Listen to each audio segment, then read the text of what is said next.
ଆପଣ କିମ୍ବା ଆପଣଙ୍କ ଘରେ ବୃଦ୍ଧ ବ୍ୟକ୍ତି ବିଧବା ମହିଳା କିମ୍ବା ଦିବ୍ୟାଙ୍ଗ ଅଛନ୍ତି କି? ତେବେ ଏହି ଭିଡ଼ିଓଟି ଆପଣମାନଙ୍କ ପାଇଁ ବହୁତ ଜରୁରୀ ରହିବ।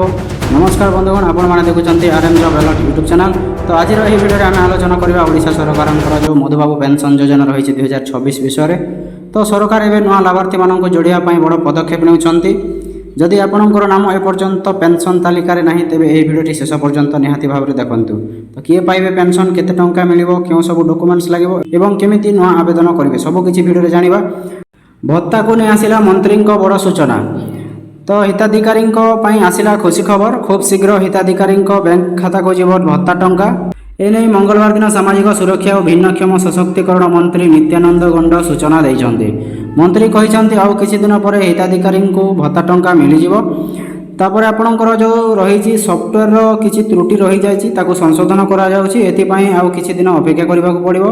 ଆଉ ଅଳ୍ପ ଦିନ ମଧ୍ୟରେ ସମସ୍ତ ହିତାଧିକାରୀଙ୍କ ଖାତାକୁ ଭତ୍ତା ଟଙ୍କା ଆସିଯିବ। ଏହା ପୂର୍ବରୁ ମୁଖ୍ୟମନ୍ତ୍ରୀ ମୋହନ ଚରଣ ମାଝୀ ମଧ୍ୟ ବଡ଼ ସୂଚନା ଦେଇ କହିଥିଲେ, ଏ ସମସ୍ୟା ରାଜ୍ୟର ନୁହେଁ, କେନ୍ଦ୍ରର ବୈଷୟିକ ତ୍ରୁଟି ଯୋଗୁଁ ଭତ୍ତା ପ୍ରଦାନର ବିଳମ୍ବ ହୋଇଛି। 10 ଲକ୍ଷ ହିତାଧିକାରୀଙ୍କ ମଧ୍ୟରୁ 2 ଲକ୍ଷ ଲୋକଙ୍କ ତ୍ରୁଟି ସୁଧୁରିଛି। 2 ଲକ୍ଷ ହିତାଧିକାରୀଙ୍କୁ ଭତ୍ତା ଦେବା ଆରମ୍ଭ ହୋଇଯାଇଛି। ଯେଉଁମାନଙ୍କୁ ମିଳିନି ସେମାନଙ୍କୁ ଦେବାକୁ ପ୍ରକ୍ରିୟା ମଧ୍ୟ ଆରମ୍ଭ ହୋଇଯାଇଛି। ଗୋଟିଏ ମାସରେ ନହେଲେ ମଧ୍ୟ 3 ମାସର ଭତ୍ତା ଏକା ସାଙ୍ଗେ ମିଳିବାର। ତାପରେ ଆମର ପ୍ରିୟ ଉପମୁଖ୍ୟମନ୍ତ୍ରୀ ପ୍ରଭାତୀ ପରିଡ଼ା ମଧ୍ୟ କହିଛନ୍ତି ଏକା ସାଙ୍ଗରେ ମିଳିବ 3 ମାସର ବକେୟା ଭତ୍ତା। ତ ବକେୟା ଭତ୍ତାକୁ ନେଇ ରାଜ୍ୟ ରାଜନୀତି ସରଗରମ ଥିବାବେଳେ ଉପମୁଖ୍ୟମନ୍ତ୍ରୀ ପ୍ରଭାତୀ ପରିଡ଼ା ଦେଇଛନ୍ତି ବଡ଼ ବୟାନ। ବରିଷ୍ଠ ନାଗରିକ ତଥା ଅସହାୟ ଲୋକଙ୍କ ପାଇଁ ଏକ ବଡ଼ ଘୋଷଣା କରି ଉପମୁଖ୍ୟମନ୍ତ୍ରୀ କହିଛନ୍ତି ଯେ ମଧୁବାବୁ ପେନ୍ସନ୍ ଯୋଜନାରେ ବାକି ରହିଥିବା ଭତ୍ତା ସଫ୍ଟୱେର୍ ଅପଗ୍ରେଡେସନ୍ କାର୍ଯ୍ୟ ପାଇଁ ହେବା ହିତାଧିକାରୀଙ୍କୁ ଏକା ସାଙ୍ଗରେ 3 ମାସର ପ୍ରଦାନ କରାଯିବ। ତ ସାମାଜିକ ସୁରକ୍ଷା ମନ୍ତ୍ରୀଙ୍କ ସୂଚନା ଅନୁସାରେ ଯାହା ରହିଛି, ଲକ୍ଷାଧିକ ଆବେଦନ ଏପର୍ଯ୍ୟନ୍ତ ପେଣ୍ଡିଂ ରହିଛି ଏବଂ ଯୋଗ୍ୟ ଲୋକମାନଙ୍କୁ ପର୍ଯ୍ୟାୟକ୍ରମେ ପେନ୍ସନ୍ ତାଲିକାରେ ସାମିଲ କରାଯାଉଛି। ଏହାର ଅର୍ଥ ଯଦି ଆପଣ ଯୋଗ୍ୟ ଅଟନ୍ତି, ତେବେ ଆଗାମୀ ଦିନରେ ଆପଣଙ୍କର ନାମ ମଧ୍ୟ ତାଲିକାରେ ଆସିପାରେ।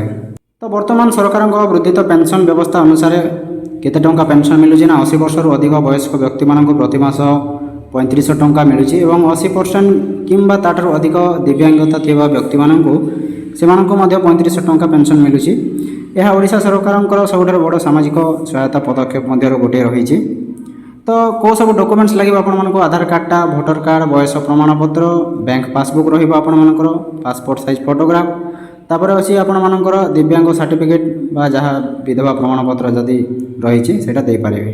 ତ ଫ୍ରେଣ୍ଡସ୍, ଏହା ଥିଲା ଓଡ଼ିଶା ବେନିଫିସିଆରୀ ପେନ୍ସନ୍ ସ୍କିମ୍ 2026 ବିଷୟରେ ସମ୍ପୂର୍ଣ୍ଣ ତଥ୍ୟ। ଯଦି ଆପଣଙ୍କର ପରିବାରର କୌଣସି ବୃଦ୍ଧ, ବିଧବା କିମ୍ବା ଦିବ୍ୟାଙ୍ଗ ବ୍ୟକ୍ତି ଅଛନ୍ତି, ତେବେ ଏହି ଭିଡ଼ିଓଟିକୁ ନିଶ୍ଚୟ ଭାବରେ ସେମାନଙ୍କ ସହିତ ସେୟାର କରନ୍ତୁ। ଭିଡ଼ିଓଟି ଭଲ ଲାଗିଥିଲେ ଭିଡ଼ିଓଟି ଲାଇକ୍ କରନ୍ତୁ, ଚ୍ୟାନେଲକୁ ସବସ୍କ୍ରାଇବ୍ କରନ୍ତୁ ଏବଂ ଭିଡ଼ିଓଟାକୁ ବହୁ ମାତ୍ରାରେ ସେୟାର କରନ୍ତୁ। ଏବଂ ମୁଁ ଆସୁଛି ଆଉ ଗୋଟେ ନୂଆ ସରକାରୀ ଅପଡ଼େଟ୍ ସହ। ଏପର୍ଯ୍ୟନ୍ତ ରହୁଛି, ନମସ୍କାର, ଜୟ ଜଗନ୍ନାଥ।